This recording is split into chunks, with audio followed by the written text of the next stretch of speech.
Magandang araw sa inyong lahat ha. Siyempre, narito na naman tayo sa Spokes Hour. Ay siguro alam niyo na po, no? Pinaaresto na naman ako ng Kongreso. Alam niyo naman, dati na nila talagang plano yan. Ang totoo po niyan, kaya ako pinupuruhan ng Kongreso dahil ako daw ang pinaghihinalaan ni Speaker na ako daw ang nagkalat noong pulboronic video na ibinroadcast ni Maharlika. Alam niyo po, that's giving me too much credit. Kasi syempre, yung makaka-access lang ng pulboronic video, yung nakakalapit kay Presidente. Hindi naman ako nakakalapit kay Presidente. Tumakbo nga ako ng senador sa Unity, pero hindi naman kami naging malapit. No? Kahit anong gawin ko, talagang hindi naman talaga ako naging malapit sa kanya. Kasi talagang parang may distansya siya kapag bagong tao. No? Yun yung aking na-discover. Kaya nag-give up na rin ako. Nasabi ko, di wag. Pero anyway, kaya po talaga sa mulat mula, pinupuruhan nila ako. Now, alam ko naman ho bilang abogado na may kapangyarihan ang Kongreso na mag-cite in contempt. Pero alam nyo ba ho, kaya meron silang ganyang kapangyarihan, hindi po para magparusa. Wala pong kapangyarihan ng Kongreso na mag-contempt para magparusa. Ang kanyang kapangyarihan na mag-contempt ay para lang maprotektahan yung institusyon. So, unang-una po, hindi dapat ginagamit ang contempt pagpaparusa. Ako nga po, pinaparusahan ako dahil ako nga daw di umano yung source ng pulboronic video na hindi naman ako. No? Pangalawa po, bagamat meron silang ganyang kapangyarihan, sinabi na po ng Korte Suprema, merong limitasyon po yan. Ano mo yung limitasyon na yan? Unang-una, dapat yan po ay may kinalaman sa investigasyon. Pangalawa, dapat rin-respeto ang karapatan ng mga resource persons. Now, anong kinalaman po ng aking Statement of Assets, Liabilities, and Net Worth sa POGO? Di ba po, ang iniimbestigahan ay POGO? Anong kinalaman ng aking mga income tax return sa POGO? Anong kinalaman ng bentahan ng pamilya ko ng lupa sa POGO? Anong kinalaman ng estate ng aking tiya sa POGO? Wala po. Ang katotohanan, wala silang mahanap na link sa akin sa POGO. Dahil sinabi na nga ni Cassie Ong na hindi talaga ako involved sa Lucky South. Pero dahil wala silang mahanap na link sa akin sa POGO, humahanap sila ng butas. At siguro naman makakahanap sila ng bukutas. Bakit? Hindi naman ako accountant eh. Alam niyo naman ako naggagawa ng mga required forms pero hindi naman ako talaga eksakto gumawa ng mga exact forms. Pero sa akin, kung ang gusto nilang patunayan ay meron akong unexplained wealth, bakit hindi na lang sila magsampa ng kaso? At alam niyo po, naging desisyon na yan ng Korte Suprema doon sa kaso nga ng Begzon versus Blue Ribbon Committee, Senate Blue Ribbon Committee. Nang sabi ng Korte, hindi po hudikatura ang Kongreso. So hindi po pwede pagdinig nila, gagamitin nila para parusahan ng mga tao sa paglabag sa batas.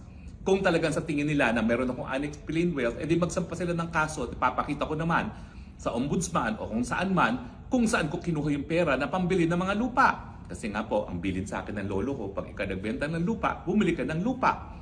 So sa akin wala pong problema yon. Pero wala pong jurisdiction ang Kongreso na paghimasukan itong mga bagay-bagay ng pribado dahil ang investigasyon nila ay POGO. Ano ba sinasabi nila? Sinasabi nila ang POGO daw bumibili ng mga lupa. Meron ba silang nakita na kahit isang lupa na nasa pangalan ng POGO? Ang mga lupa po namin nasa pangalan ng mga family corporations ko. Alam niyo po, tinatanggap naman talaga yan dahil pag ikaw'y namatay at nasa family corporation, hindi ka kinakailangan magbayad ng estate tax. At kapag ikaw nagbentahan at nasa pangalan niya ng korporasyon, mas mababang buwis ang babayaran mo kasi ang bentahan yung shares of stocks, hindi yung halaga ng lupa mismo. So sa akin po talaga, ang talagang dapat sundin na desisyon ng Korte Suprema itong Begzon. Pag hindi po at walang kinalaman sa iniimbestiga ng Kongreso, hindi dapat isiwalat ng mga resource persons. Pangalawa, kung talagang hinuhuli nila ako dahil sa isang krimen, wag nilang gamitin ang aking sariling testimonya at sariling mga dokumento ko na ebidensya lamang sa akin. Yan po yung karapatan against self-incrimination. Humanap sila ng ebidensya kung sinasabi nila na POGO ang bumili ng mga lupa namin, di ilabas nila. Paano naman po mangyayari yun? Yung mga aking family corporations, 2014 pa sinimula. Wala pang POGO sa Pilipinas. Nasimulan na yung aking mga family corporations. Ang mga bentahan po, bago pa. Sumulpot yung Lucky South 99 na yan, na pilit nilang inuugnay sa akin. Ang katunayan po, ang na-establish lamang, unang-una, sinamahan ko si Cassie Ong para nga po humingi ng gives sa pagbayad dun sa kailangang bayaran sa sa PAGCOR dahil nga po di umano sila yung nadispalkohan. At pangalawa, yung kaso na hinuwakan ko sa Whirlwind. Dahil kumpleto naman po yan sa dokumento. O nga pala, natalo na kami sa kasong yon. Pero natalo kami matapos nila 1 taon. E mantakin mo, nung lumapit naman sa akin ng Whirlwind, meron na silang writ of execution. Pinapaalis na sila. Pero napahaba ko naman po yung panahon. Naging 1 taon bago sila napalayas. No? At ngayong napalayas na sila, tinake over naman ng gobyerno. So, bali wala ang panalo nila. Kasi gobyerno ngayon ang nakaposisyon doon sa Pogo sa Porac. At hindi naman makukuha yan ng mga pribadong nagmamay-ari. So parang Pyrrhic victory. No? Wala rin nakuha yung may-ari ng lupa. Pero siyempre, ang laki din nang nawala doon sa Whirlwind kasi ginawa nga nila yung 49 buildings at meron din silang nabayaran na partial para doon sa kabahagi ng kabuuan ng 10 hectares. Parang hindi ko nagkakamali, parang 4 hectares ata. Pero yan po yung dapat nilang imbestigahan. Nasa ng pera ng Lucky South na di umano ginamit ko pagbili ng mga lupain. Wala pong ganyan kahit anong testimonya. Kasi ang sabi nga ni Cassie Ong, wala akong kinalaman sa Lucky South. Ang hinawakan ko lang kaso ng ejectment.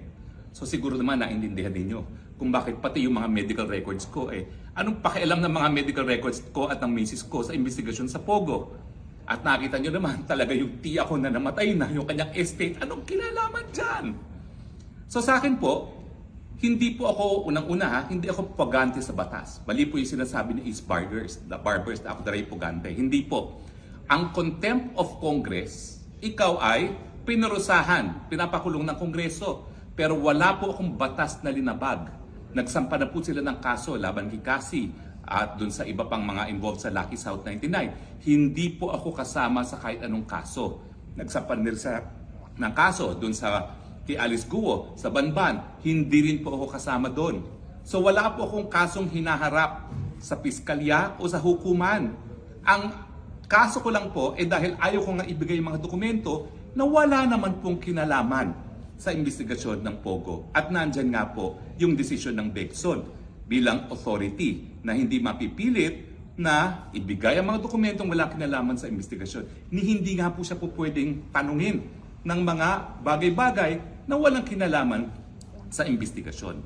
Kasi ang nangyari dun sa Bengson, nagkaroon na po ng kaso Ang iniimbestigahan nila parang nagkaroon daw ng korupsyon dahil yung mga korporasyon ni Cocoy Romualdez di umano ay binili ng Lopa family na kamag-anak ni Cory Aquino.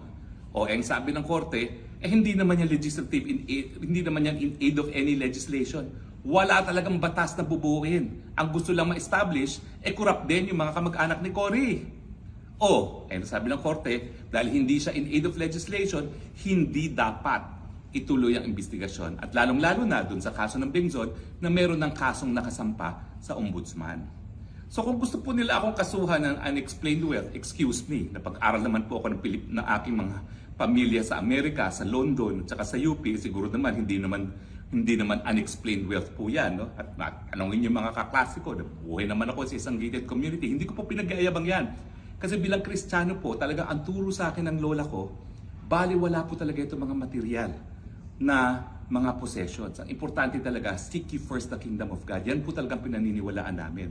Pero, God has been good to the family. Dahil binigyan niya po kami ng lupain dyan sa Parañaque, dati po ay taniman ng palay, biglang naging subdivision at naging commercial pa. Yan lang po yung swerte ng pamilya ko. No? Pero, yun nga po, bilang isang abogado, hindi naman ako po pwede na baliwalain ko ang karapatan ko. Lalong-lalo na itinuro ko naman sa aking mga estudyante sa UP Law kung anong dapat na sakop lamang ng legislative investigation. So ulitin ko po hindi ako pugante dahil ako po ay lumabag sa batas. Pugante ako sa Kongreso lamang. Wala po akong pakialam.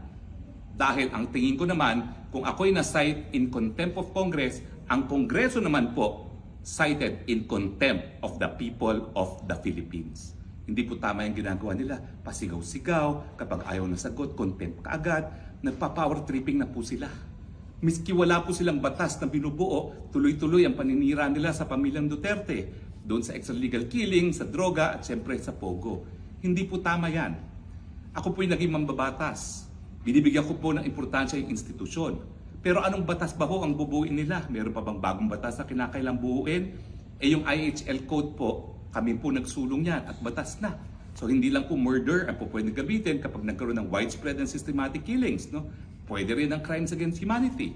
Ano pang batas ang buuin mo para dyan sa mga drug killings? Ganon din po sa Pogo. Ang dapat lang nabuuin na batas, total ban ba o hindi?